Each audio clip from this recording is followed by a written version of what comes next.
Yo, yo, yo. What to do, peoples? What's going on? Happy Saturday.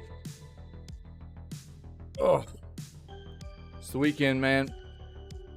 It's here. It's finally here, everybody. Oh, yeah. We got video gaming news coming up for today, June 29th. Because that's what day it is.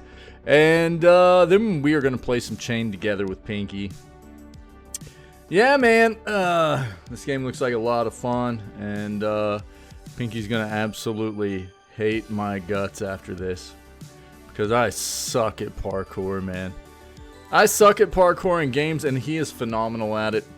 And it's going to probably be really funny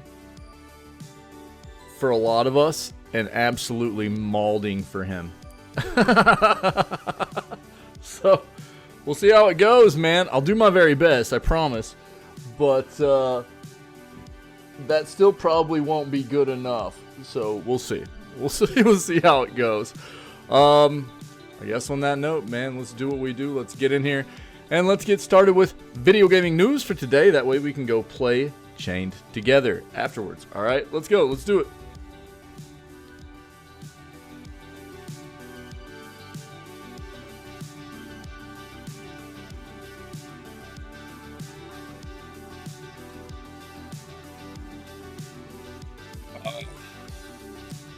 That Java, man. Love that Java. We've already got an article up, which is the Phantom Breaker Battlegrounds Ultimate gameplay trailer that Soup gave us yesterday while we were playing games. And I said I would watch it today, so we'll do that. Davey, what's up, my friend? How you doing, man? Long weekend time starts now, dude. What are you doing? Got plans?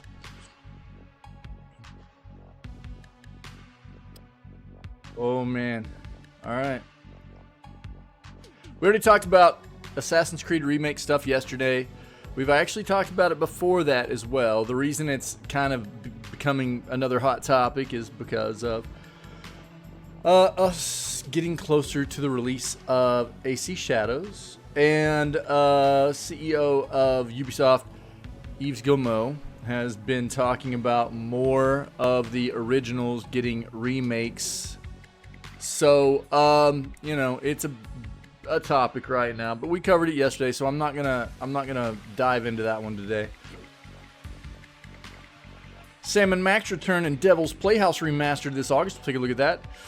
Here you go, man. From everything we've been covering at the beginning of this week, all the way through it, we are now at a point where Dr. Disrespect's YouTube channel has been demonetized after his admission. Oh, cool, man. Word up, brother. Cool, man. Sounds like a good day, man. Awesome. It is good to see you as always, buddy.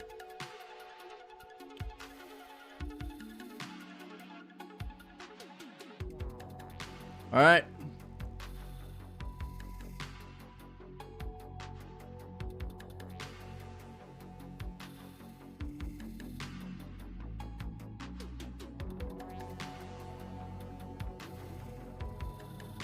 Game Pass's new horror game is like a playable John Carpenter movie. Let's see what that is.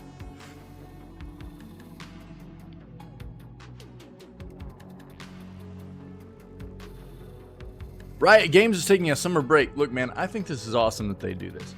I think this is a great thing for the company to just be able to take time off and let everybody know they're taking time off for their employees, you know? Yeah. Hey, dude, no, that's okay, man. Yeah, I mean, I appreciate you being here, buddy. We all appreciate you. You know what I mean? Absolutely, dude. And if lurking's what needs to be done, dude, then, you know, that's the way it should be. You know, we all appreciate that, too.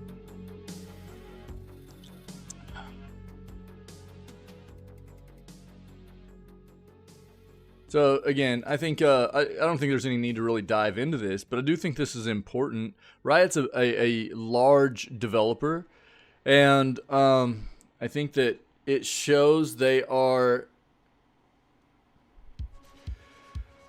taking their employees, especially mental health, into consideration when you're talking about the fact that they're willing to shut down for a week and let the world know it. We're shutting down. We're giving everybody, and this is probably just, you know, time outside of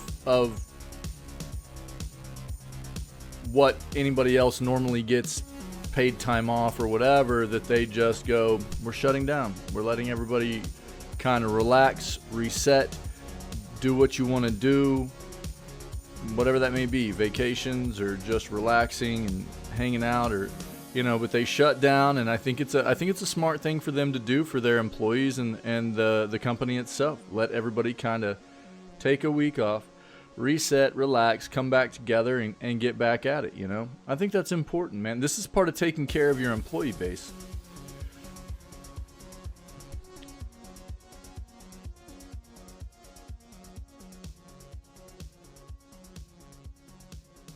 Now, you would hope that a big company like Riot's taking care of them in the way that they're going, if we're shutting down and we're not doing any work for a week, they're still paying them for it. You know what I mean?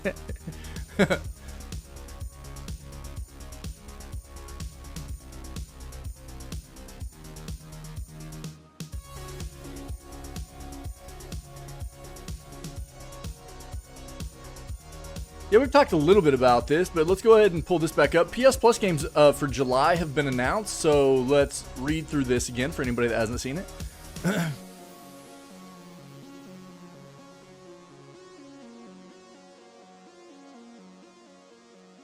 Favorite video game box art? God.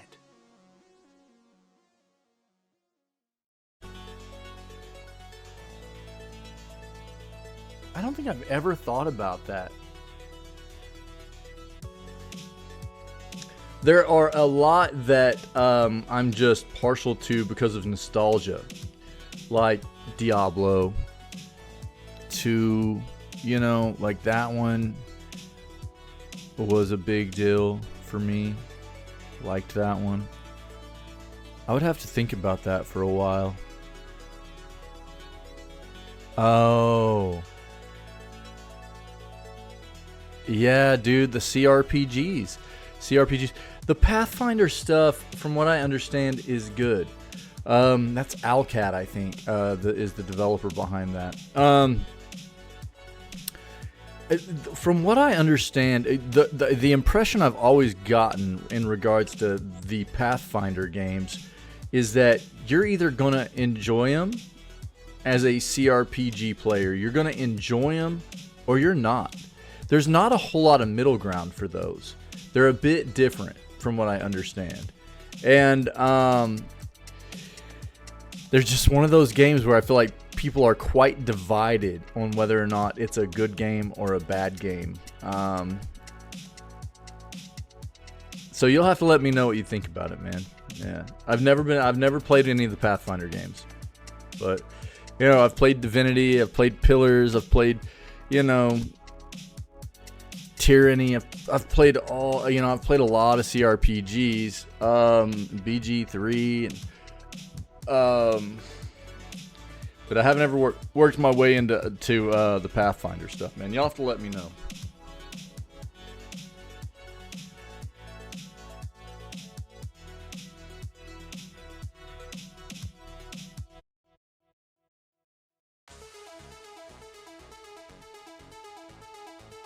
We got that up already.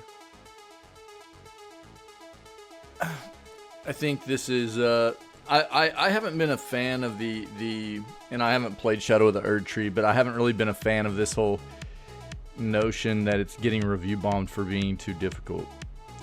That feels weird for me to have people talking about a FromSoft game or piece of content being too difficult. I mean, it's what they do. They're challenging you. This is literally their MO, you know. Again, I've got an article out there. I think the bigger issue here for me regarding this entire situation is that there are a lot of bad reviews out there on PC specifically in regards to the fact that this game still does not play fantastic on PC. And that's unfortunate. Talking about a game that's been out over 2 years now, and it's still dealing with the same issues that it had on release for PC players. That's unfortunate, man. And as a developer from Soft, I'm somebody that enjoys their content. I like their content, but man, it feels bad whenever they have games come out that feel really good on console and they feel really bad on PC or whatever. It doesn't matter. It can be any or in between there. If you're going to release a game on any platform, it should feel good, as good as any of the others. If you're going to release it well. Do it well. Don't put all the time and effort into making the game play well on certain platforms and just kind of mediocre on another. That makes half of your consumer base and fan base feel like you don't really care about us as much. That sucks. And so the fact that they're still dealing with these issues, they still don't have optimization on the performance side of PC fixed 2 years later, even at the release of the DLC, just in my opinion feels very, very, very bad.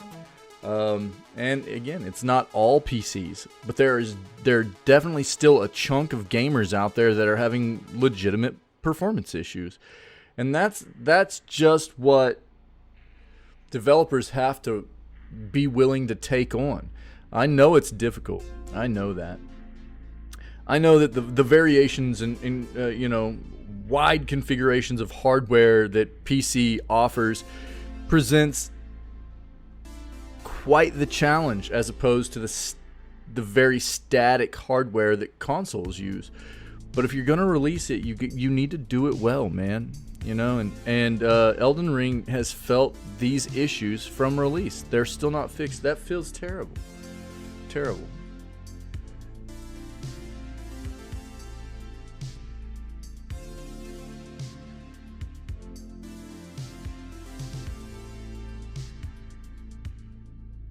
I wouldn't even know where to begin with either one of these. I feel like they're both probably overpriced. What I will say is that EA Play, this says EA Play versus Ubisoft Plus, which is the best video game subscription. You do get EA Play with Game Pass Ultimate. So if you have Game Pass Ultimate, you're also getting access to EA Play. So there's that, I guess. You can actually get access to both Game Pass and EA Play through one subscription. Whereas Ubi, I don't think you can get that. And last time I checked, Ubi was quite expensive, if I remember correctly. Ooh, Delta Force Hawk Ops official PC alpha test release date trailer. Let's go, dude. Big hype. Poggers. I'm really excited to play this.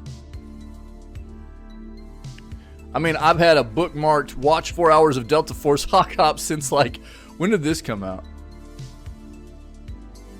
Back in March. I've been holding on to that.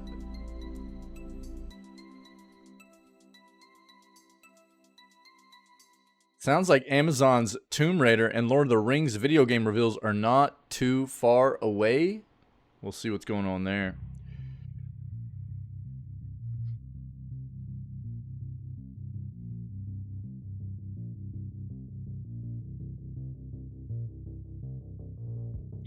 What's the best Star Wars video game? Most people are going to say Knights of the Old Republic.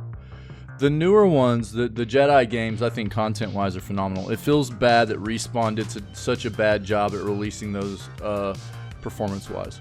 Because content-wise, apparently they're phenomenal. They're very, very good. And I think they've given Knights of the Old Republic a run for its money, to be honest. Personally, the runner-up for Knights of the Old Republic for myself would be X-Wing.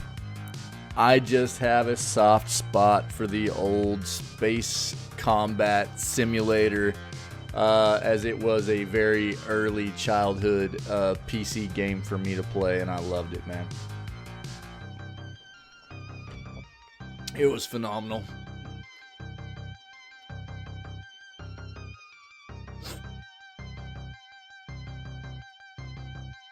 Thank you.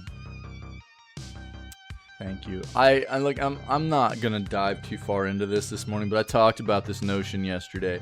The there was a quote. There was a quote from Yves Guillemot, the CEO of Ubisoft, because we covered a lot of this Ubisoft stuff yesterday from his interview and quotes, and he said that we want to release Assassin's Creed more regularly.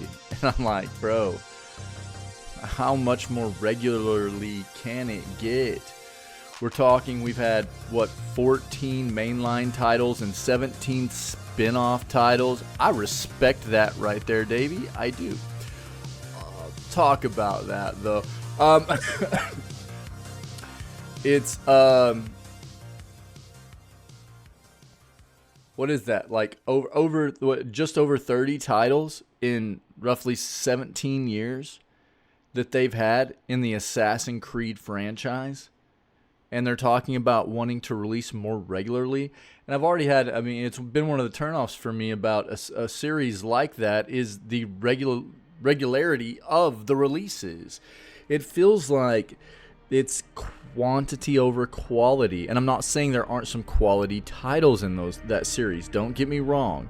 I'm just saying that it feels like if they were to put a little more time and a little more resources into those titles, it seems like it would give people more time to be hype about them, and they would probably be able to develop even better content rather than just being worried about the quantity that they're pushing out. Get another one, get another one, get another one, get another one, you know? It always worries me whenever titles do this. I mean, we've seen it happen a lot with a lot of different Pokemon's done it, dude. They've started to suffer on quality. Modern War, you know, Call of Duty's done it for a long. They're suffering on quality. It's a trend. You can see it happen, you know. And look, I think that Ubisoft has a weird thing going on in the dynamics of their game development right now, because we've seen a lot of terrible stuff. You've seen stuff like you know, Skull and Bones took roughly a decade to make. It was delayed on what, 8 to 9 times. I mean, it was a brutal look at some of their more just horrific project development that they have going on there. And then you talk about something Good and Evil, what is it? Good and Evil 2, right? I mean, that's a game that's been in development for 16 or 17 years now, and they're still saying it's in development. I don't know. It's weird. But they've had good titles come out recently, too. People have been impressed with what they did with the Avatar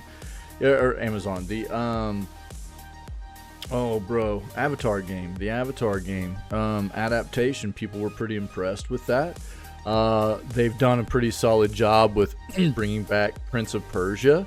Yeah. And, I mean, it seems like maybe they're figuring things out a little bit. But I think we need more time to see that as well. But I don't know, man. I mean, to say that they want to get even more regular with their releases of Assassin's Creed just is quite a turnoff personally. I don't know. Lego Star Wars The Skywalker Saga. I respect that very much. It's hard for me to... I take like all the Lego games and I kind of lump them all in as just Lego games. I've always kind of done that because while they do give you an amount of the experience and story and stuff, they're always kind of a little bit kooky and zany, and that's not, I'm not taking away from them. It's just not always a true telling of like the stories behind the games and stuff like that. They hold pretty close, I think, for the most part. But I don't know. It's weird for me to take Lego games and push them into this thought process of best game. But I mean, I guess why not, dude? I respect it. That's supposed to be a banger of a game, and I have not played it. I played a lot of Lego games, and I really, really enjoy them. I do. I really enjoy them. They are a great piece of entertainment. Absolutely. So I respect that. I just never personally, whenever I think about, like, if you're talking about something like a particular IP or series or something like what's the best, Harry Potter game of all time or whatever, I don't think Lego. But the Lego Harry Potter games were a ton of fun. You know what I mean? I guess that's just what I'm talking about. My mind just doesn't go to Lego games. You know what I mean? But they're bangers. A lot of them are. A lot of them are really good. Ooh, Riot's new fighting game is getting dates and regions for its first playtest. Let's go. This game looks pretty cool, man. This is insane. Man admits to sending death threats to Nintendo over issues with games.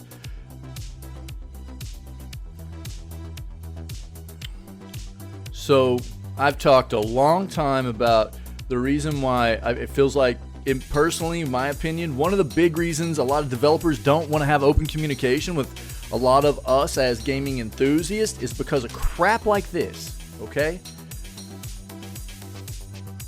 When you put yourself in the shoes of a developer and you're dealing with asinine stuff like this happening, why would you want to put your company and your employees in the midst of it?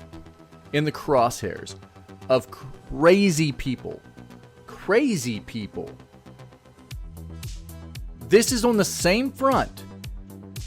You know, maybe not in totality, but getting close to it, of what we've read recently about some guy in New Jersey flying all the way to Florida and apparently being charged with attempted murder for going after another guy with a hammer because of a video game dispute.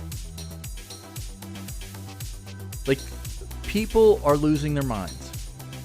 This is nuts. Yeah? Death threats over a video game?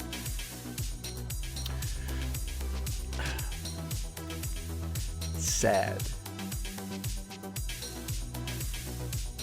The reason he made these threats was that he was getting angry while playing Nintendo games.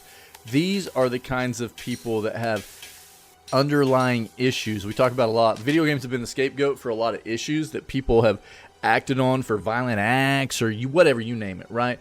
There are people that naturally have underlying tendencies, issues that people have wanted to blame video games for when really video games didn't have anything to do with it. There are plenty of people that don't have any of those underlying issues, that play video games every day and don't end up with those kinds of impulses or whatever, This is just nuts, man.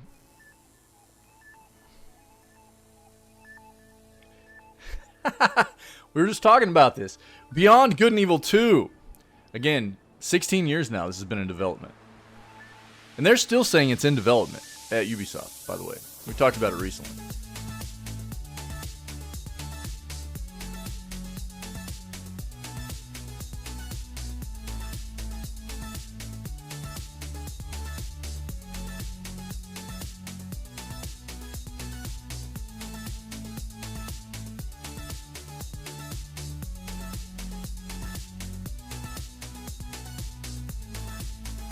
Zenless Zone 0 release time and preload. We're playing this.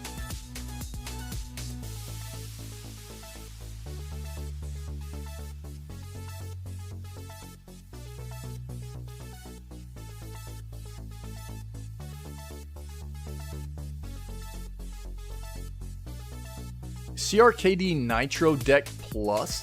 What is this? I've never heard of this. Let's see what that is. Some kind of little handheld.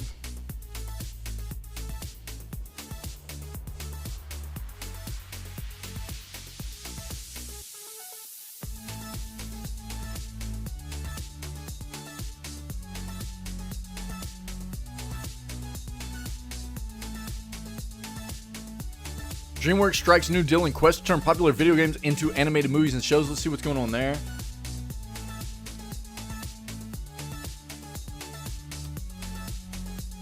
Star Wars Outlaws looks pretty good.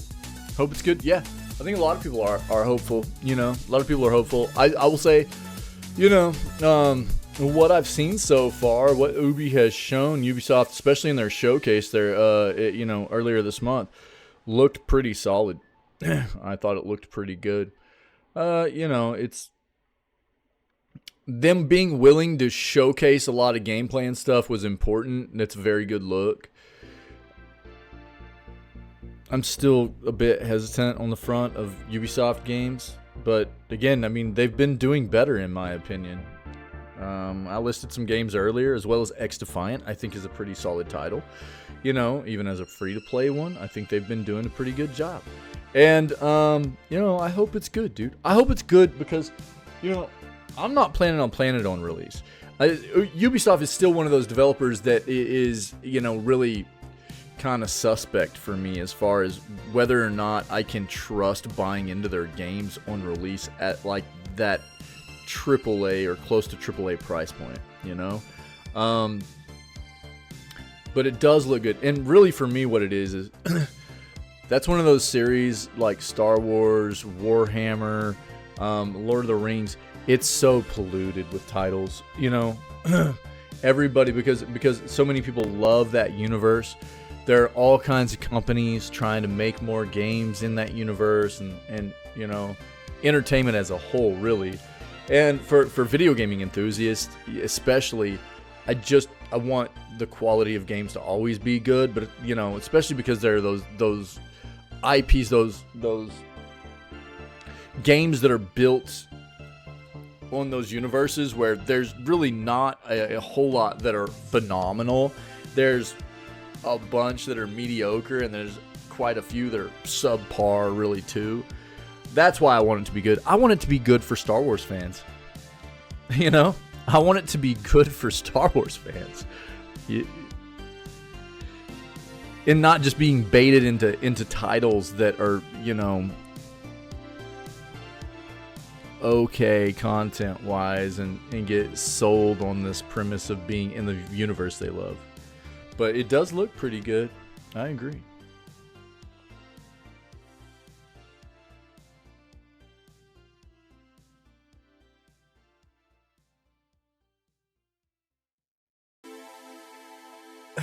Lots of games on sale on Steam right now. It's Steam Summer Sale right now. So if you've been wish listing games, or of some that you've been wanting and you've been holding off for a sale, there's a lot right now. Ooh, the GOG RE2 port is based on the worst version of the game. That sucks.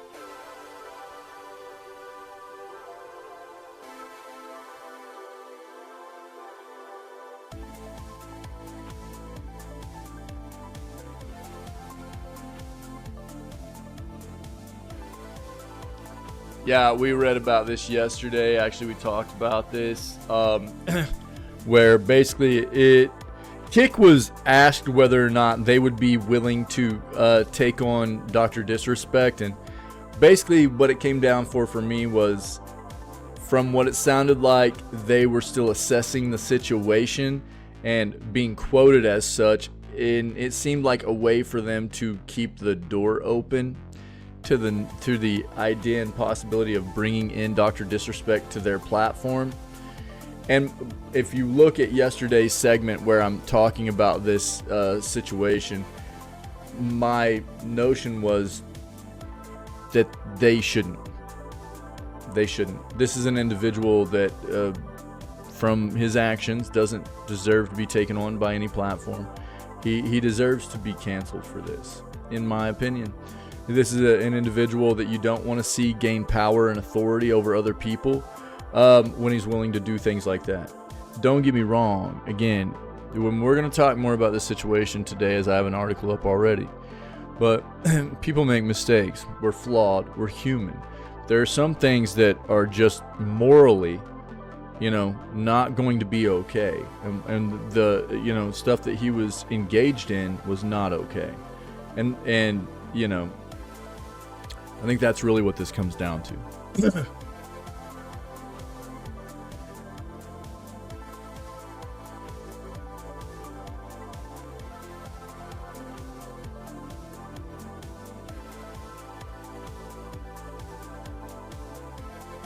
Elden Ring devs FromSoft suggests turning off mouse control apps to improve frame rate. What?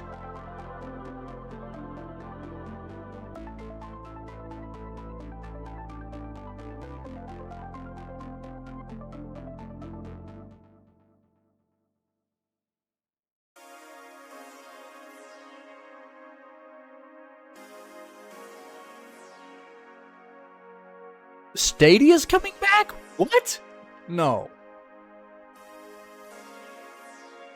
Yeah, this is from 2019, dog. Why is this in our search today? 21 hours ago? Why would this get republished like this?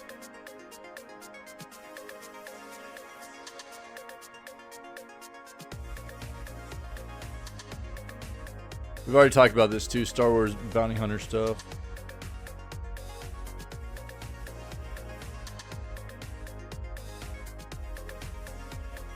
I'm actually considering doing Metroid March coming up next year. Metroid March might be a thing, dude. We might play through a bunch of the Metroid games.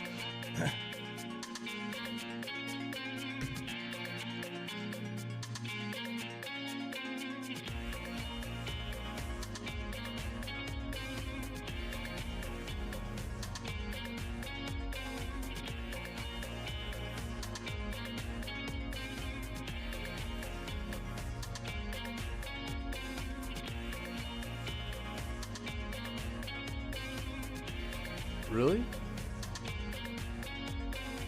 Damned 2 trailer. Okay, let's take a look. I vaguely remember the first one of these.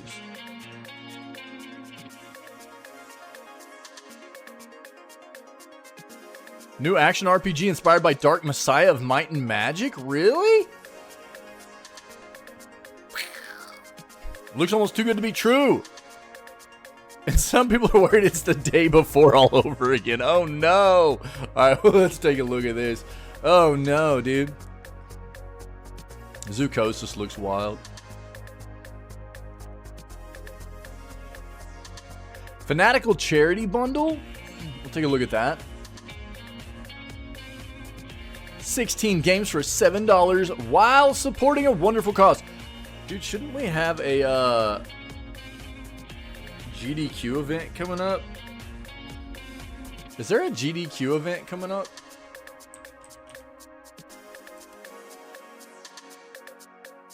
Bro, like, yeah. Tomorrow, starts tomorrow. Dude, we gotta promote this.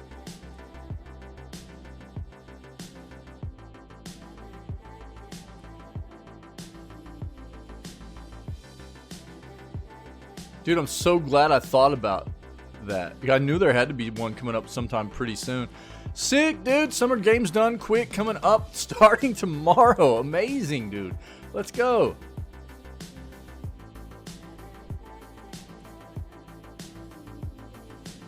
We got a lot of articles. Let's hop into them, guys. Let's go. Starting with Fanatical's deal, if anybody's interested. There's a charity bundle, so you can get 16 games for $7 while supporting a wonderful cause. All proceeds from this bundle will be given to the UK-based National Society for the Prevention of Cruelty to Children. New PC gaming bundle is live on Fanatical.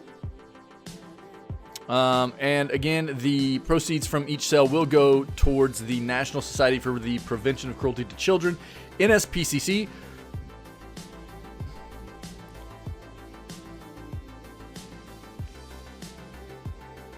So if you pay, let's see, we'll pull it up, but let's just go to it.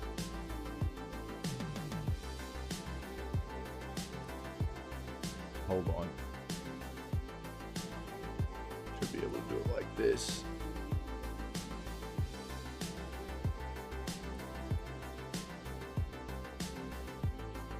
All right. Yeah, here's the charity bundle. Cool, cool. So pay $7 or more, right? And you'll get all these games. Entropy Center, Descenders, Transformers, Earth Spark, Axle City Racers, Last Campfire, Golf It, Running It?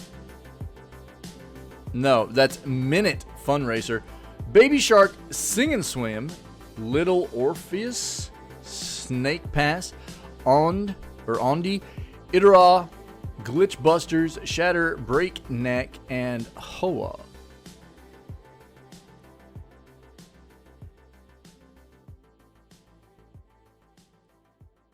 If you're interested, I'll link the bundle to you. All right.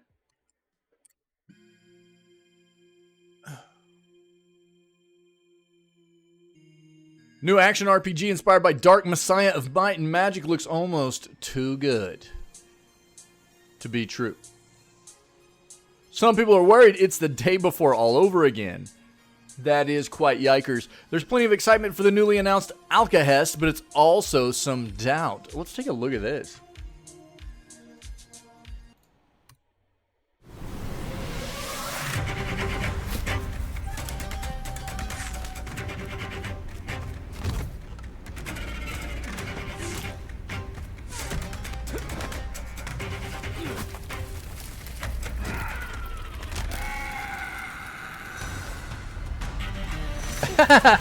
Nah, you're good, brother. What's up, man? Yo, apologies in advance for my poor parkour play today, dude. I'll do my best, but try not to hate me.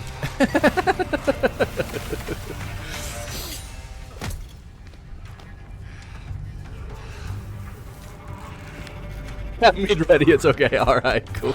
Yeah, you need to have that kind of you gotta have the mead buff to deal with my my parkour antics is basically what it comes down to, right? I get it, dude, and I respect it too. Yeah, can I just say that this is more about, you know, this looks more like what I was hoping Avowed would look like.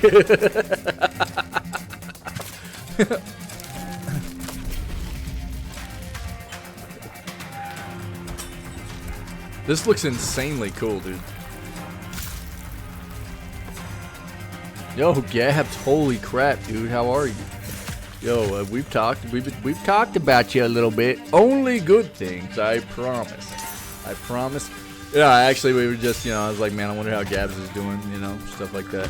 I know times have been kind of rough and stuff, but we missed you, man. We missed you. Go get 2 more, then you'll be hating my parkour. Hey, dude, as long as we're having fun. You know what I mean? I just don't. You're so much better at me than parkour in games, and that's what all of this is gonna be, you know. So I don't want to upset you, dude. I don't want to disappoint you, brother. Trimmers, dude, it legit is. It's trimmers. What the crap? Yo, Gabs, how you been, yo? How's life?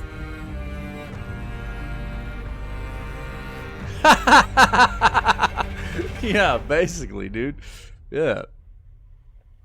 We missed you, man. That does look good. There are 2 kinds of gamers in the world. Those who think Dark Messiah of Might and Magic is a brilliant immersive sim that laid the foundation for the genius of Arcane's later work on Dishonored and Prey. Those who haven't played it yet. So when a game claims to draw inspiration for Dark Messiah, I asked someone who played and loved it. Let's get this popping. Immediately want to know more. Alcahest is one such game, and it's attracting some real curiosity, but also a bit of doubt. Alcahest is an action-adventure RPG set in a murky medieval world, where satisfying melee combat with highly interactive environments takes center stage. The newly revealed Steam page says, explore realistic locations, learn alchemy, and make a name for your family. It does make me wonder how much of that was just cinematic, you know? Yeah. Hey, yo!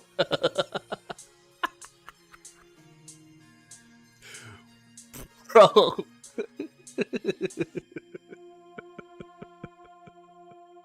I got you, dog.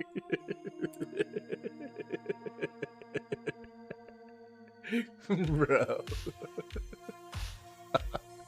Oh, that's too funny, dude.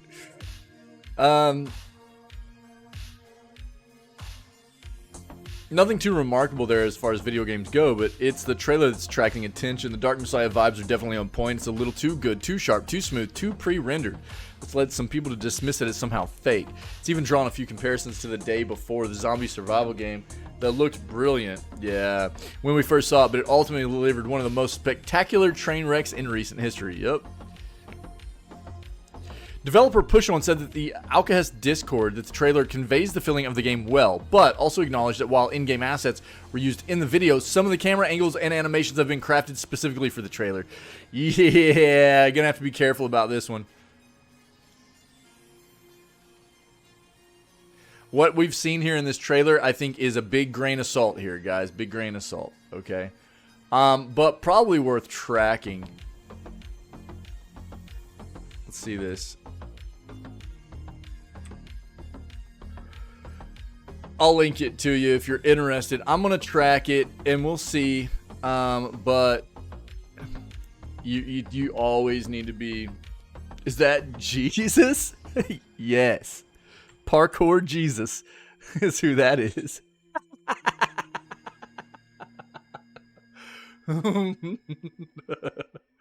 Yo, we're good. I mean, I'm good. I think everybody else is doing pretty well. A lot of busy stuff going on, you know. Like True's busy on the weekends right now because her kids are wrapped up in doing like travel baseball a lot and stuff. But overall, dude, I think people have been doing pretty well. Yeah, for the most part, just busy, you know. Life, people in life, everything calming down a little bit for you, Gabs. Getting a bit more plateaued, a little bit back to normal, hopefully.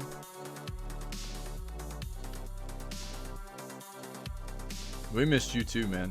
Yeah, for sure. Again, you know, one of my things is like a lot of times I try to give people space. If people don't come around, even though you know, I might be concerned and not see people for a while, I try to give people space. Unless it's Pinky, and then I just give him guff about not seeing him for a few days, you know. Like, hey, do I know you? But no, for real, it's like I just try to give people space because I know life gets busy, and I just wanted to say that. Yeah.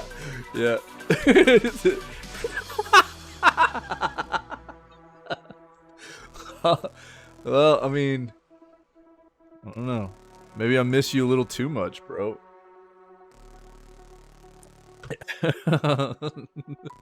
You know.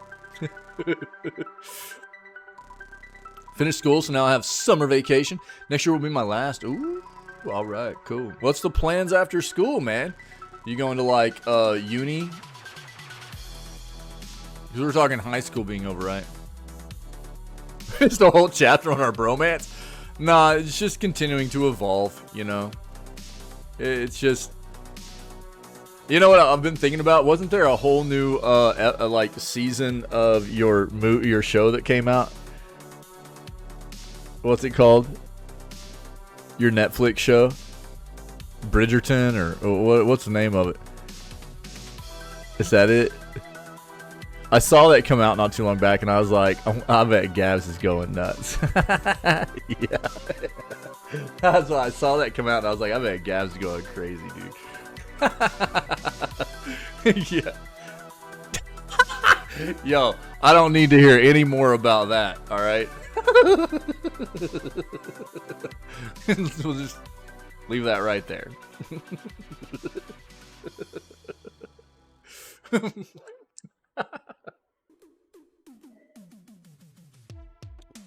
So it was good. Spanish in Spain after school. Oh, that'd be sick. I know you travel to Spain quite a bit, right? You've spent at least a good amount. Like, you do some vacationing down there and stuff like that, correct? Season was crazy, my days. Yeah, I know you love that show. Yeah. Every time I saw it, I was like, you know, I get on Netflix quite often. I would see it. It's like Bridgerton, new season. I was like, I bet Gabs is just immersed, just drowning in it, you know. This is Alcahest, though, guys. So if you're, you know, it might be worth paying attention to. I'm sure it'll continue to come up in the news for a while. We have a new trailer for, or a trailer for Damned 2, multiplayer horror game from Tectoy coming to PC. Let's take a look at this. Been a few times. Yeah, that's what I thought. Yeah. Well, that's cool, man. I hope that works out for you. I would love to go to Spain, dude. Jesus.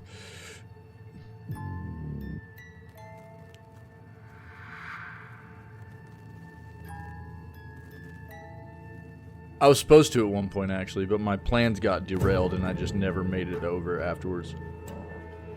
Never got plans going to get back. Or to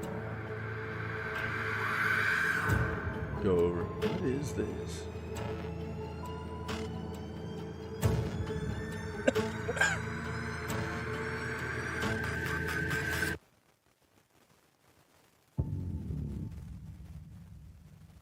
Oh, yeah, okay. For sure. I've got so many people, you know, if I come over to Europe, dude, I've got a lot of people I need to visit from the community. Psych, and Pinky, and you. There's a lot of people over there. Probably Cappy, you know.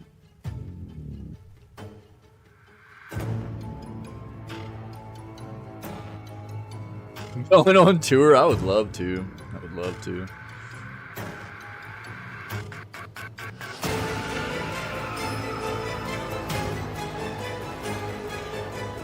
Kind of loud. Oh, it's not too bad.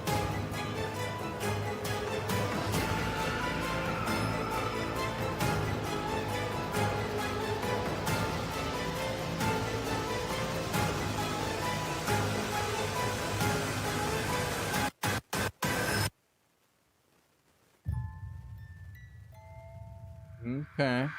Okay. Well, that's that, if you're interested. Damned 2.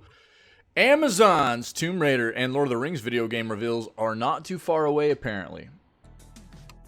Let's see what we got here. That's all I'm allowed to tell you right now. 2005 was the last time we played on the Pyramid Stage, so a long time ago. And I think at that point in our lives... What is happening, dude? You know, everything... Yo, you shut your mouth. You shut up. Shut your mouth when I'm talking chat. You hear me? All right, let's get back at this. It's been some time since Amazon announced its Tomb Raider and the Lord of the Rings video games. Sounds like fans will have to wait a while longer for a reveal. Amazon announced it had signed a deal with Crystal Dynamics to develop and publish the next major Tomb Raider game back in December of 2022. We've heard nothing in the year and a half since, although Crystal Dynamics was forced to reassure fans that it was unaffected by devastating cuts at embattled parent company Embracer. What a terrible name. I hate even saying Embracer. So gross. Meanwhile, Amazon announced it had signed a deal with Middle-earth Rights owner Embracer to develop an as-yet untitled The Lord of the Rings MMO back in May of 2023. Again, we've heard nothing since, but we do know this game is set in Middle-earth. Thanks, Captain Obvious. And features the stories of The Hobbit and more. Speaking to Variety, Amazon Games chief Christoph Hartmann said in a reveal for either game is not imminent, but it is not a long ways away. It's not going to be tomorrow, but it's not too far. Before insisting Amazon is now getting into a much more regular cadence of shipping games. All I'm allowed to tell you right now. Okay, well, that's very vague, and so it's not going to be anytime soon, but it's not going to be too long. Whatever too long means. So we'll see. 2XKO, Riot's upcoming fighting game, is getting dates and regions for its first playtest. Let's go, dude. This game looks pretty dope. The promising fighting game from Riot Games, 2XKO, is getting closer and closer to release. Now we know when its first playtest will take place. This game looks pretty cool. 2XKO is one of the most discussed Riot Games projects ever since its first images were shown. Previously known as Project L, few could have expected that the developers behind League of Legends would decide to fully immerse themselves in a genre-like fighting game. But the bet is notable, and the Runeterra universe is the stage on which this title looks to build itself a place in the FGC community. Now possible to register at this link. I'll link this article to you guys. on their website for what they have called Alpha Lab, a playtest that players will be able to enjoy from August 8th to the 19th. If you want to go register at the link, here is the article itself. 2XKO notes on its official website that the purpose of Alpha Lab is to collect your feedback while it's still in early enough to make real changes to the game.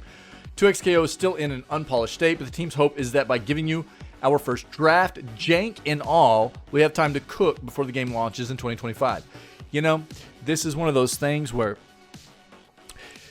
I will always note a difference between a company that tries to make you pay for beta alpha access to get in and experience the playtesting before the game releases, as opposed to a company that actually is trying to get people in and help them make the game better for the people that are interested in playing at no cost. There's a huge difference.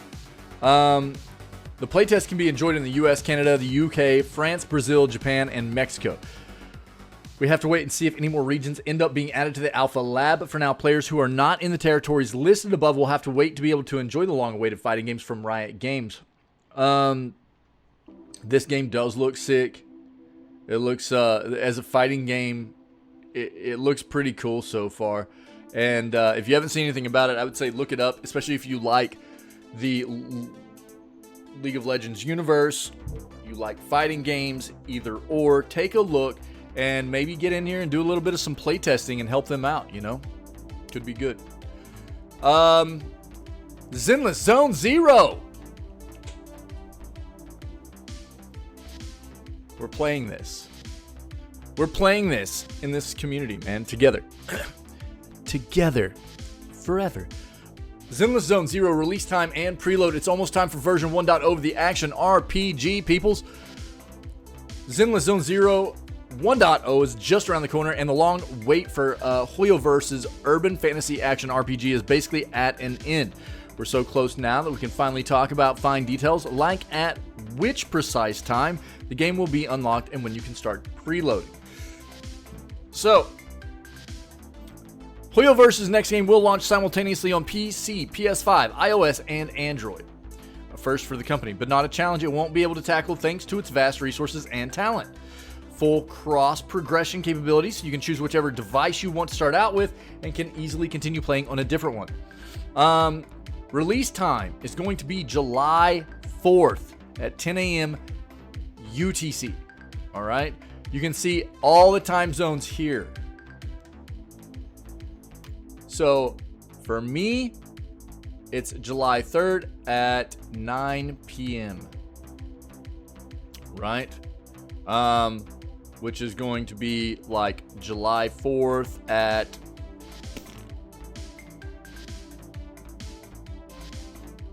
3 to 4 for a lot of our European friendos. You know what I mean? Stuff like that. If you're way out living in the future, man, it's going to be like noon to 2 p.m. over there in like Australia and New Zealand and stuff, you know? So the preload will be unlocked at July 2nd at 12 a.m. UTC. So basically 2 days before these dates is when the preload goes live.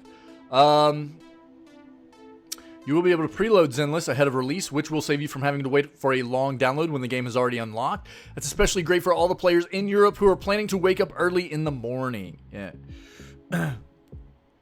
Gabs, 1 second, I'll read that, okay? You can check the recent pre-release special program to check out what awaits you. Yeah, we watched this yesterday, but this is a cool video. It's like 27 minutes long. They're not saying how big the preload is. I was hoping they would say that. But this is still very good. Very good information. I'm actually going to probably bookmark this, and I will link this because there's going to be people in our community that are going to want and need that information. All right? Bookmark. Boom. All right. What are you saying? Years now. Posted a few pictures on Pinterest for fun and sharing. Turns out I got viral. You got sick? I'm just kidding. Nice. Yo, cool, man. Good for you, Gabs. That's awesome. I'm happy for you. That's great.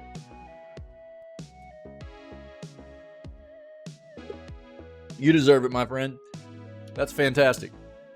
Love to hear it, man. Good things for good peoples, man. That's where it's at. CRKD Nitro Deck Plus review all decked out. What is this?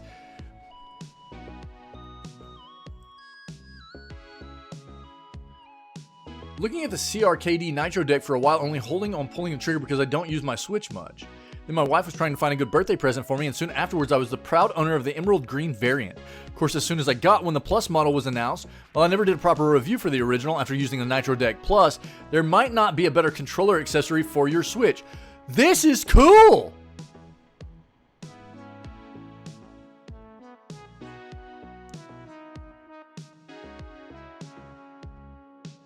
In the box, you'll find your Nitro Deck Plus inside a microfiber string bag, along with a USB-C to HDMI adapter and the paperwork. While I like the bag, I love an option to purchase the Nitro Deck Plus with a case and a bundle deal, given the original came that way and the Nitro Deck size prohibits it from fitting in other standard cases. The bag is nice for carrying or storing the Nitro Deck Plus, but I'm not sure I trust it to protect my Switch. Ah.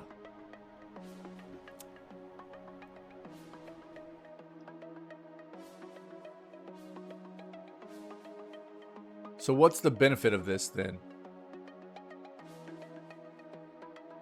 It just looks nice?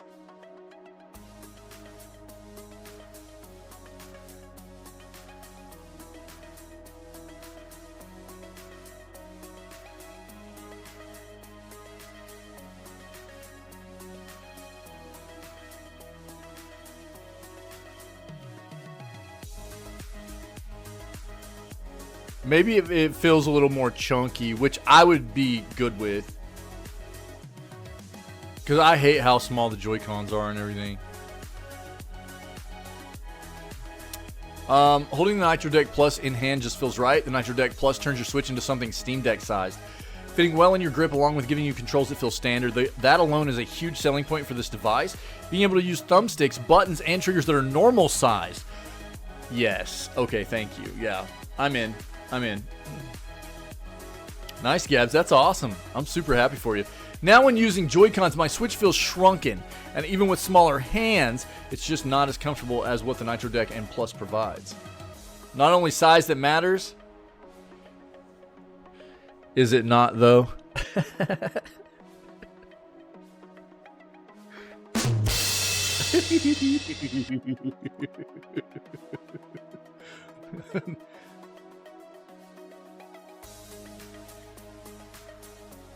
It's also the motion of the motion controls.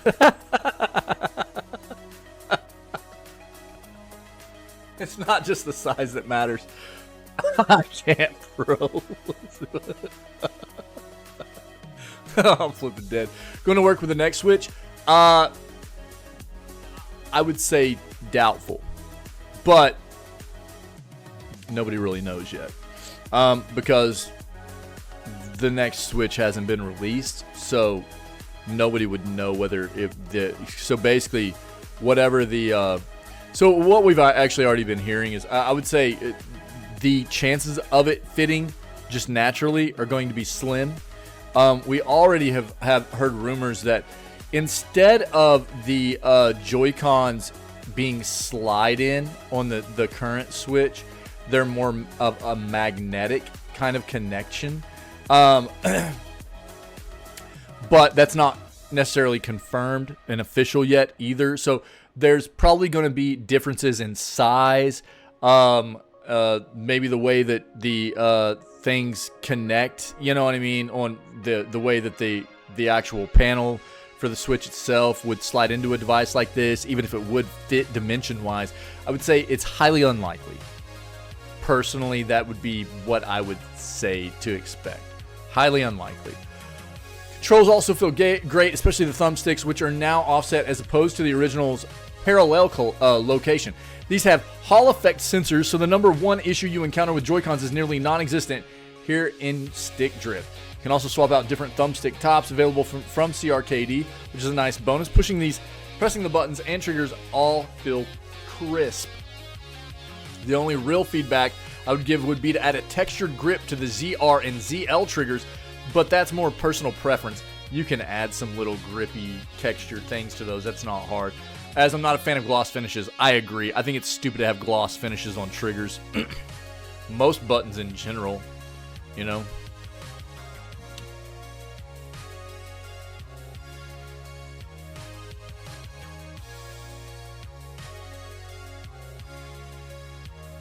Nothing's blocked beyond the USB-C port and SD card slot.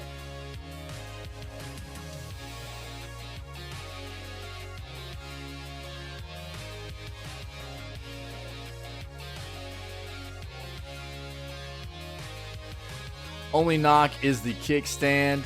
Feels really stiff and a bit small.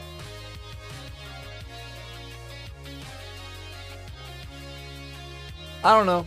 I'm not going to read all this, but I'll link it to you. If it looks like something you might be interested in, I'd never seen this before, so I wanted to take a quick peek at it. You know, I'm definitely one of those people, I don't have like giant hands, but I definitely don't have small hands. And I've always had an issue with the Switch in that it feels just miniature in my hand, especially with Joy-Cons attached to it. With Joy-Cons attached to it, it feels insanely rough for me to use because of the size of it. So something like this, or even, you know, there are things like the we talked about this here recently, the Hori Split Pad Pro.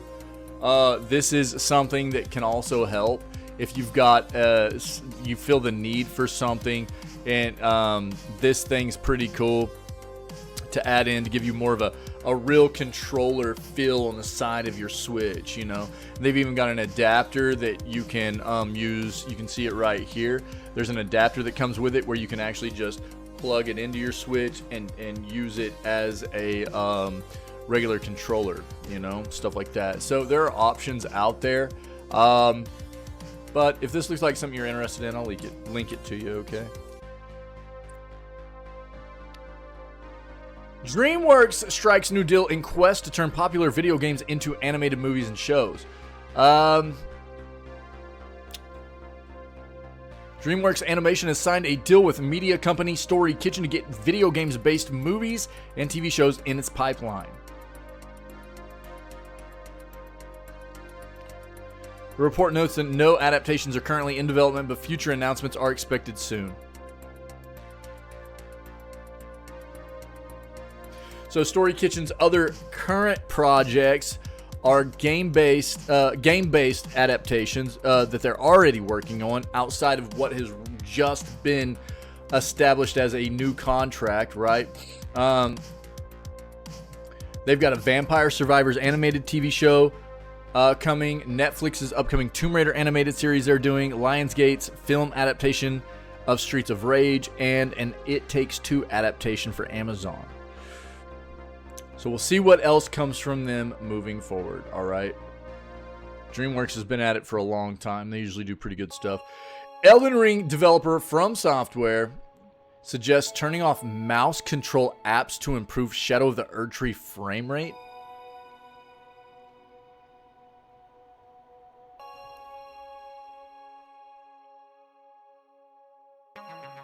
FromSoft has warned players that performance issues experienced while playing Elden Ring Shadow of the Erdtree DLC may be caused by computer mouse software running in the background.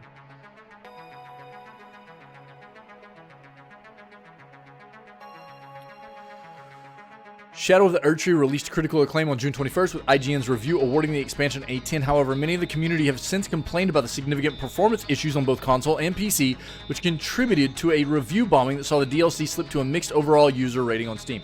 Now, let me be very clear here. I've got an article that I just posted this past Wednesday that talks about a lot of what's gone on here. It has extensive testing from an article we covered about different hardware configurations on PC, where some don't experience any issues at all and some do. Some hardware configurations on PC are still experiencing the same issues that that Elden Ring had on release. A lot of micro stutter that isn't always micro, a lot of FPS drops and stuff, which in a game like that is terrible to deal with. I had a lot of it. I played this game on release. I had a ton of it. It did not feel good, you know?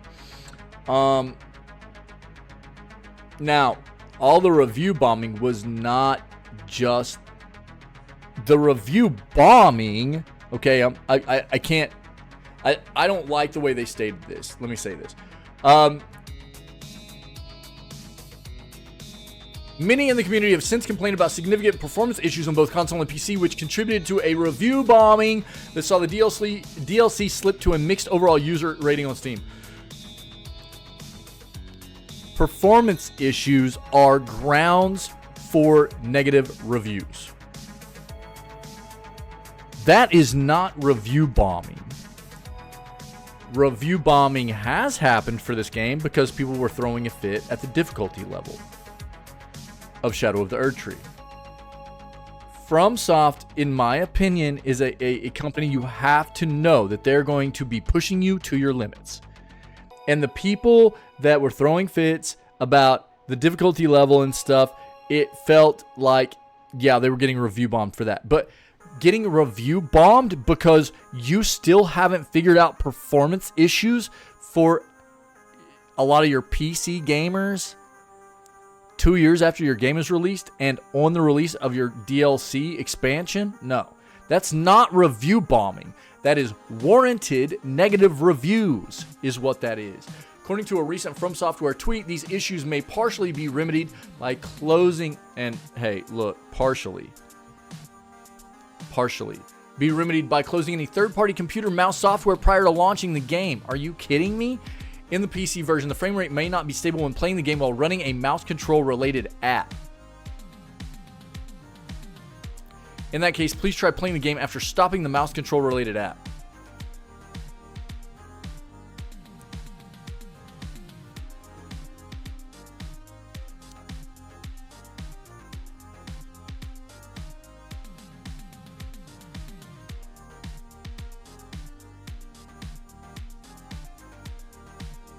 Further bug fixes and balance adjustments are planned to be rolled out in future updates.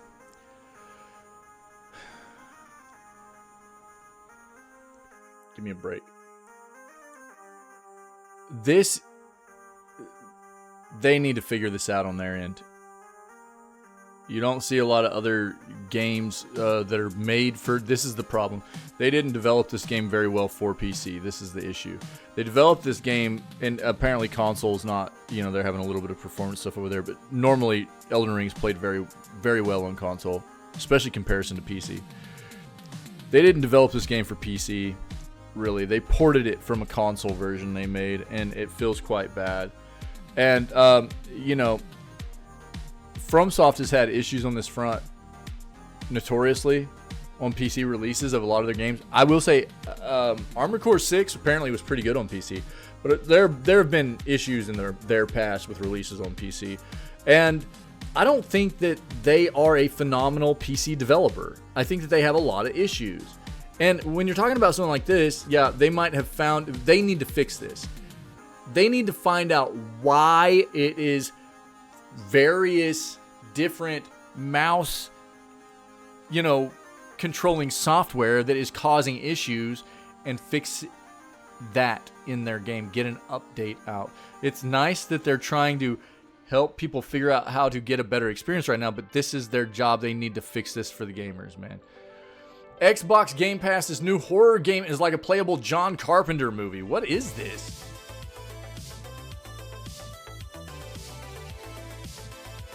Oh, Still Wakes the Deep. Still Wakes the Deep. Look, man, we've talked a lot about this. There's the chance we will potentially be playing this in Scaretober. Okay. We've watched a lot about it. We've talked a lot about it. And I'll let you look into it if you're interested. Okay. It does look like it could be pretty solid. What is this crap? From IG. No. PlayStation Plus games for July have been announced. And it's a video.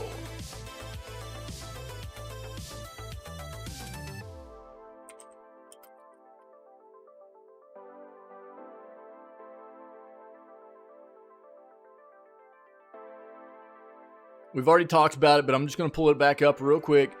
That way everybody has a list if you're interested in PS Plus and what's coming in July, okay? You can see right here from the title, we've got Borderlands 3, Among Us, and NHL 24 as well. All right, so these are the headliners for July. As well as you're getting some Genshin Impact in-game items, Primo Gems, Fragile Resin, Hero's Wit, Mystical Enhancement Orb, and some Mora, all right? If you need this, if you're interested or have PS Plus, there you go. Delta Force Hawk Ops official PC alpha test release date trailer. Let's go, dude. This is probably going to be the next shooter we play.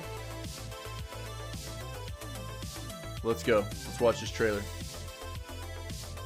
We're flipping jamming this morning, dude. Team, rally up. We've got a new mission. Operation Lightning Strike. The situation at Zero Dam is now very serious, with conflicts escalating between Havoc Corps and Alsara Guard. It's time to take action. Objective. Oh man, yo, can I go? Located at the tourist center of the southeast That region. sounds phenomenal. Luna, start the briefing. Roger. The objective location is heavily guarded. Yo, be safe. Travel light and silence your weapons. I'll Have a stop great the enemy walk. activity Maybe we'll as see they you a little leave. bit later, Gabs. Heavy machine gunner at the gate. Aim for their head. Rocketeers have heavy firepower, but weak defenses. Be alert for Saeed Ziatet. Stay sharp and move quickly. Go. Hostile, 12 o'clock. Tango down. Hold. Shield bear. Second floor. On my mark. Move. Contact. Go hard. Let's go, dude. I'm a merman. Go, go. Watch your Yo, good luck. Good luck. After collecting the brick, move to the Decipher station. Utilize It's so good to computers see you, deploy man. defenses. We've missed you. Shepard, We've missed you. position Don't be a traps in stranger, entry. yo. Hostiles will attack from I'm all glad things have been directions. looking up. D-Wolf, maintain high mobility for fire support. Luna, reconnaissance from high ground. Hostile inbound from the east. Roger. Ready to engage. 1 minute remaining. Engaging. Take cover. I'll take those balls. Do those. That's right. That's right.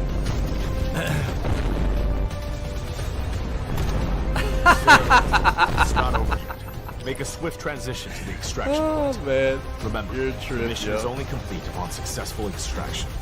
That's your mission. Good luck, operators. Global PC Alpha starts on July 18th. Join the Alpha. Let's go.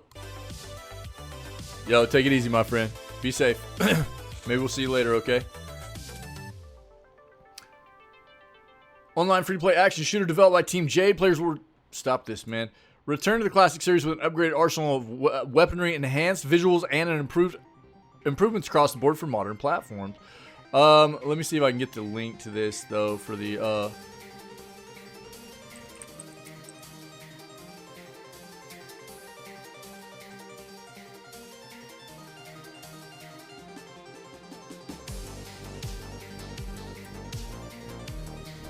Here we go. This will probably be better.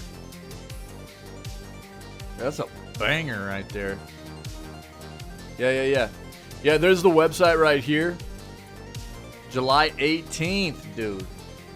Ooh, wee. Oh, yeah. Yeah, I'm gonna actually probably bookmark that too. Here you go, guys. If you want to sign up for the alpha, get a look at it. There you go. Sam and Max return in the Devil's Playhouse remastered this August. All right. On PlayStation, Xbox, Switch, and PC. After a long, and in my case, slightly impatient wait, Sam and Max, The Devil's Playhouse, the third and regrettably final season of Telltale Games' episodic point-and-click adventure series, will be getting the remaster treatment on 14 August this year. The Devil's Playhouse originally released back in 2010, wrapping up Telltale's Sam and Max adventures in style. Following the release of 2006's Sam and Max Save the World and 2007's Sam and Max Beyond Time and Space. Third and final Telltale outing, the irrepressible crime-fighting dog and bunny duo, originally created by cult comic book artist Steve Purcell, faced down eldritch gods, alien warlords, and more in a battle to control an ancient, otherworldly power. Let's take a look at this.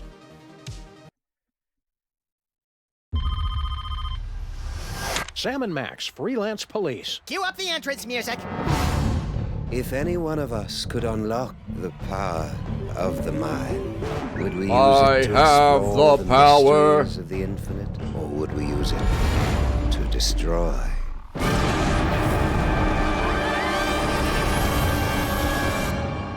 Hey, Sam! This haunted toy I found just gave me a vision of our violent future. And I What could need it some all mean? scramby dig.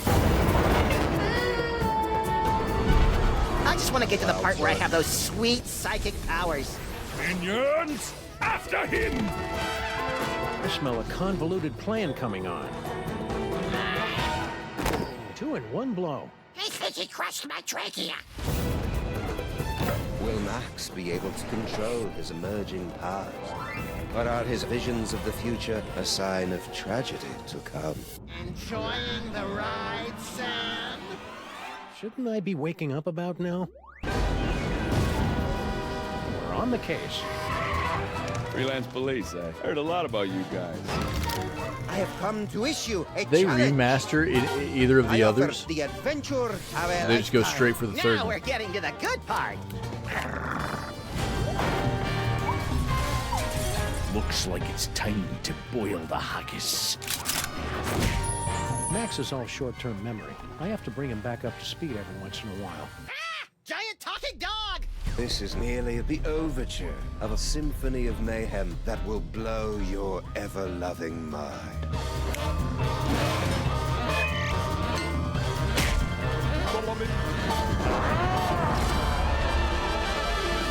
The Devil's Lettuce. I mean, the Devil's Playhouse.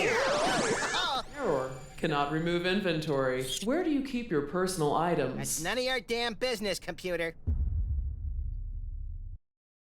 All right.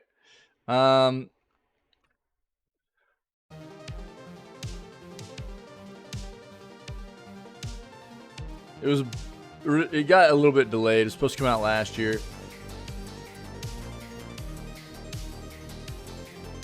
Being handled by developer Skunk Ape Games, which acquired the rights to the Telltale Sam and Max Adventures in 2018 after the Telltale shut their doors. Yeah. All right, man. It'll be out on August 14th on PlayStation, Xbox, Switch, and PC via Steam and GOG if you're interested. Cool. Let's watch this real quick. This is from our buddy Soup yesterday. Pretty hyped about this one. Phantom Breaker Battlegrounds Ultimate. Dude, coming to us. I'm not familiar with this series. But this looks like a Soup kind of game right here.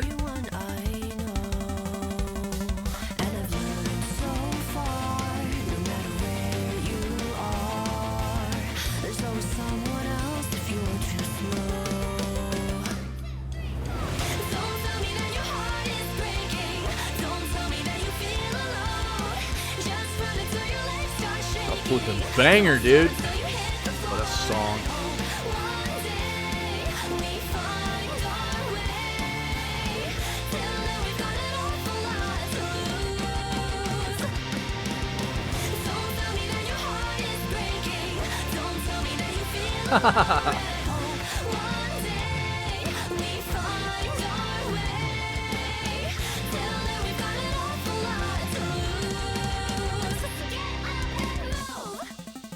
Two 13/20/25 on PlayStation.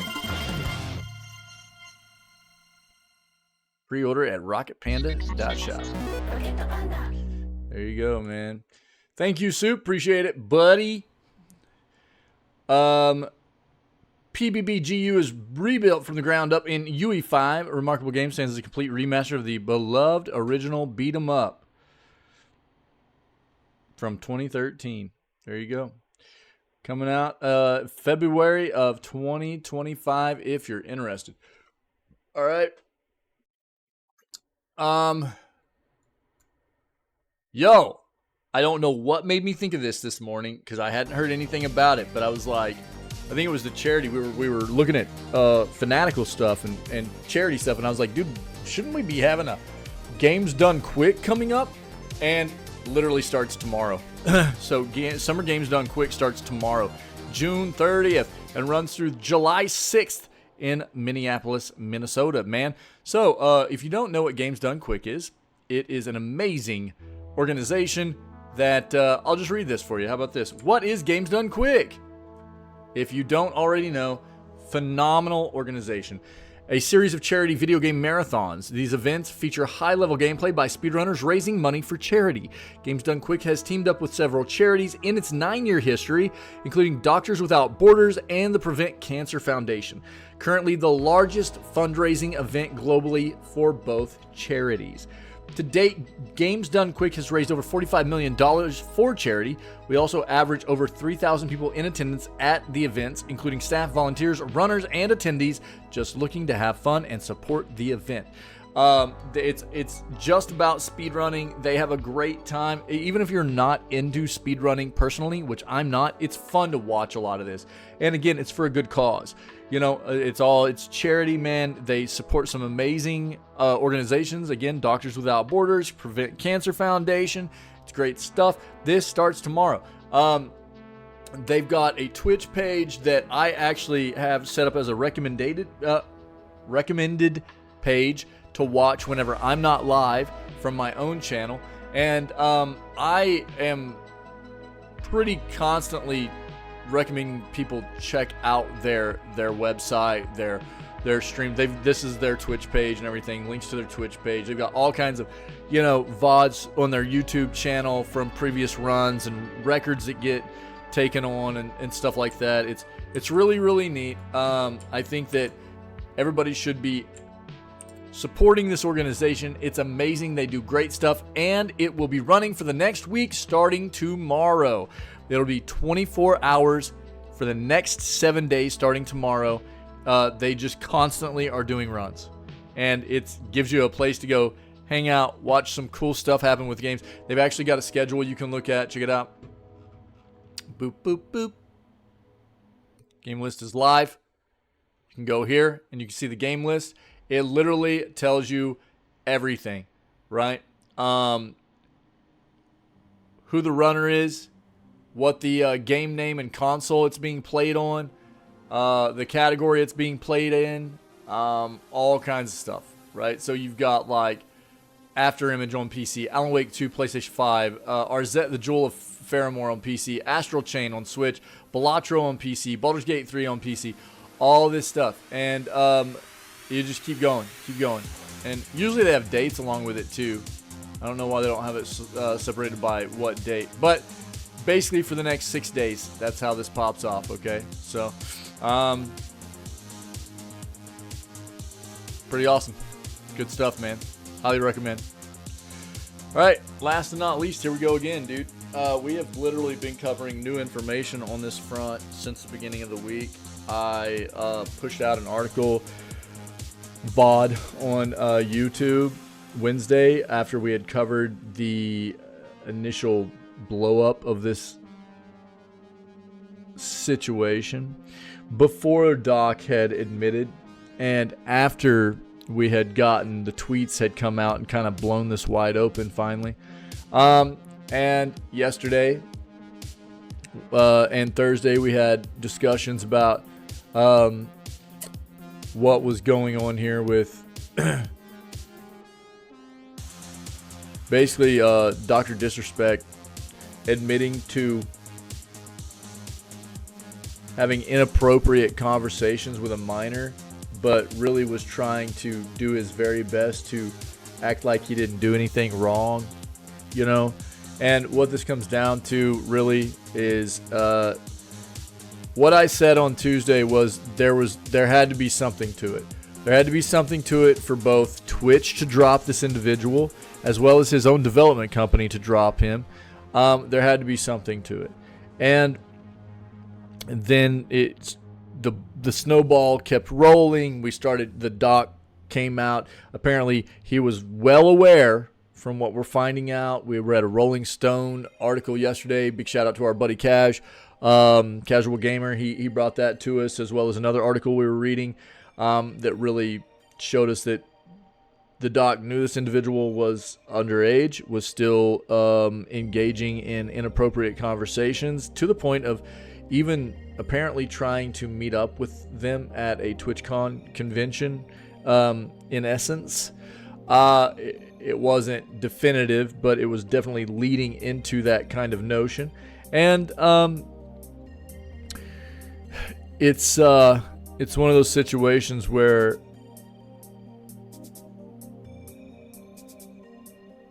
we're now finding, it's yesterday what we read was would Kick be willing to take him on, and my notion was I really hope not. I hope not. We don't need people that are willing to be engaged in this kind of activity, whether or not he was charged in a criminal action, which he wasn't. Nothing went far enough, apparently, for him to be charged criminally. But on a moral front, this is unacceptable. You've got somebody in a place of power, right, and notoriety that is supposed to be, many people consider to be an influencer that is taking advantage of minors, and that leads into grooming, grooming kind of situations and stuff like that. And you don't want somebody like this in these positions of power and notoriety and things like that. Look, people make mistakes, I get it, but there are some mistakes that, aren't things that you can just kind of look past and go, oh well, this is a learning and a growing opportunity for that individual to, become better, be better. We all make mistakes, we're all flawed, that's us as humans, right? But there's some things that morally are just not acceptable and disgusting behavior that you can't do that. This is that kind of situation, that should have never happened. So now we're at the point where apparently his YouTube channel has also now been demonetized after the admission of the inappropriate chat conversations with the minor. Here's what I'm expecting. I am expecting. It does seem like this is going to be the end, and in my opinion, it should be. This should be the end. Again, what I said yesterday is we've seen so many people in the entertainment industry as a whole that have gotten away with some disgusting stuff for a long time. Whether you want to talk about video games or you want to talk about, movies and TV or whatever, music, right? All the P. Diddy stuff's coming out. We've seen all the Harvey Weinstein stuff. We've seen all the Nickelodeon stuff. All the stuff we know about, like, children in entertainment, whether it be child actors or musicians or whatever. There's a lot of disgusting stuff, and it's due to the fact of people not holding them accountable for being disgusting individuals. They're not their power's not held in check, right? So they just get away, and these are not the types of people that should be put in these positions of power. If they're going to use it for ill purposes, for wickedness, right, and unmoral, unethical kinds of things, they don't need to be in these positions. And, thank God, what was the individual's name? He was he might be in the article. The guy that tweeted all this out, former employee at Twitch. He's the one that tweeted this out at the this previous weekend, right at the beginning, end of the weekend, beginning of the week. Tweeted all this out, kind of blew this wide open. Finally, this was like 2 years ago, man. Wait, no, even longer than that. That all this has been going on, and he finally blew this wide open, and thank God it got exposed. It should have been exposed, because again, nobody like this needs to be in a position of power and notoriety, and it's just disgusting. So it does look like now, again, what we talked about yesterday was the Kick platform itself was kind of leaving the door open to the idea of possibly bringing Doc in, which is unfortunate. And I really hope that they backtrack on that and say no. But this is just another domino to fall in this situation. I think that at some point we will see all of these messages come out. I think they'll leak in some form or fashion. We haven't seen all the messages. And look, part of this is to protect the minor. I don't think they're probably a minor anymore. I don't know how old they were when this happened or anything like that. I'm not sure. I don't think that, you know, they were incredibly young, but they were definitely underage, and I'm not positive on how old they were. It doesn't negate the severity of what this is, and that it shouldn't have happened. It doesn't matter. A minor's a minor, okay? But, whoa, we're getting raided, bros. Underscore versus raiding with 4 viewers. Yo, thanks, Lilith. What's up, everybody? Welcome in. Welcome in. Happy Saturday. Happy weekend. So, I think, ultimately, and it doesn't matter if they're of age now or anything like that, what a lot of this comes down to is not about protecting somebody like Guy Beam or aka Dr. Disrespect. You know what I'm saying? Yo! For flip's sake. Yo, what's up, dude? Thank you for the follow, my friend. I appreciate it. I like that name, dude. I like that name. I don't drop F-bombs on my stream, so, you know, I won't. I'm not going to go with the entire name there, but I like that name. That name's really good. That's pretty funny, dude. I'm just going to call you Sake. Cool. Thanks for the follow. Really appreciate the raid, Lilith. Thank you very much. How you doing, my friend? Here. Fair enough, yeah. Yeah, I don't have an issue with it. I just try to keep my own, you know, communication fairly, you know, like PG-13, you know. Madman and a blue box. Cool, man. I like it. Thank you very much, my friend. Yo, let me give you a shout out here, Lilith.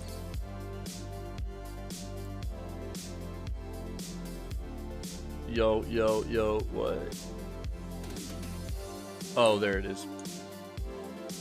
Yo, show some love. Give Lilith a follow, my friends. Yeah, no, it's a very good name. I like that name, dude. It's a very good name. Yeah. How's everybody doing, man? Everybody, if you could go throw Lilith a follow. Thank you very much, my friend, for the raid. Appreciate it. Playing that World of Warships. Yeah, how'd it go? So, again, I think what this comes down to is a lot of the one of the reasons that we haven't gotten a lot of information on this until now is a lot of it is to protect the minor individual in this situation, you know, and that is, if we don't see the original conversations and texts or whisper messages and stuff that between Doc and that individual, it's in order to protect them, you know. That's why. But I have an inkling that at some point they'll leak. At some point, I feel like they will probably leak. I want to, you know, make sure that individual is protected. So, you know, if they do leak, I hope that the info, you know, the identity of that minor is not exposed, because that's important, you know. But here we are, and the Doc's YouTube channel has been demonetized after he admitted to the inappropriate chat with the minor, right? So, Dr. Disrespect, popular streamer whose real name is Guy Beam, might have to go back to his doctor's practice, as his YouTube channel is reportedly demonetized following the confirmation he inappropriately messaged a minor. YouTube told The Verge on Friday that Beam's channel has been demonetized and that he is no longer part of YouTube's partner program due to serious allegations against the creator. We have suspended, this is a quote, we have suspended monetization on Dr. Disrespect's channel for violating our creator responsibility policy. YouTube spokesperson Nicole Bell told The Verge. Beam didn't immediately respond to a request for comment. Latest bad news for the Doc comes a week after an allegation was first made by a former Twitch employee on Twitter. Quote, he got banned because he got caught sexting a minor in the then existing Twitch Whispers product, the tweet said. While the post made no mention of Beam, some did assume it was him, and his abrupt banning from Twitch in 2020 was a shocker, considering how popular he was, and there was no details provided about his ousting from the streaming platform. Another former Twitch employee came forward to corroborate the allegations on Monday. Beam defended himself on Tuesday by confirming he did speak with a minor, but saying there were no real intentions. behind the message and that the conversation leaned on being inappropriate. So here's the thing. Again, yo, random emote time. It went very well. Love to hear it, Lilith. Love to hear it. As we talked about before, specifically in regards to this situation. Random emote time, guys. So either get Lubbers or Ducker Z, man. You get a free sub. Nice, Pinky. Pinky's Santa Claus in it. Nice, Davey. So Dr. Disrespect can say all he wants that there were no real intentions behind this situation. But, you know, had he not been caught in this situation, who's to say he wouldn't have followed through with some real life actions on this, right? However, a report from Rolling Stone on Friday allegedly describes in more detail the conversation Beam had with a minor, which we read. Former employee at Twitch says the streamer sent sexually graphic messages to the minor. Yep. After he had already confirmed they were underage. They went on to say that there was no confusion about the minor being underage. Exactly. Right there. This is a huge part about this. Beam had his last stream on Monday. The short live stream ended with him saying he was going on break and going to try something new. Like probably trying to stay out from in front of cameras and microphones, as in something new. Because he's getting a lot of shaming, as he should be, you know. Nice, Lilith. So, we'll continue to follow this. Again, if you haven't gotten the entire initial blow up of this, I mean, you can get a good chunk of what we talked about. Yo, thanks, Davey. That's awesome, man. Appreciate that. You can take a look at that YouTube video right there that we published on Wednesday on our channel.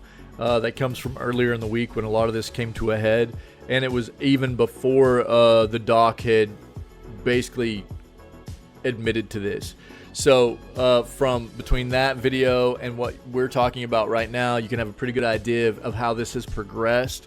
And again, there's no place for people like this to be in positions of power. It's unacceptable. There's again, this is the thing that's unfortunate.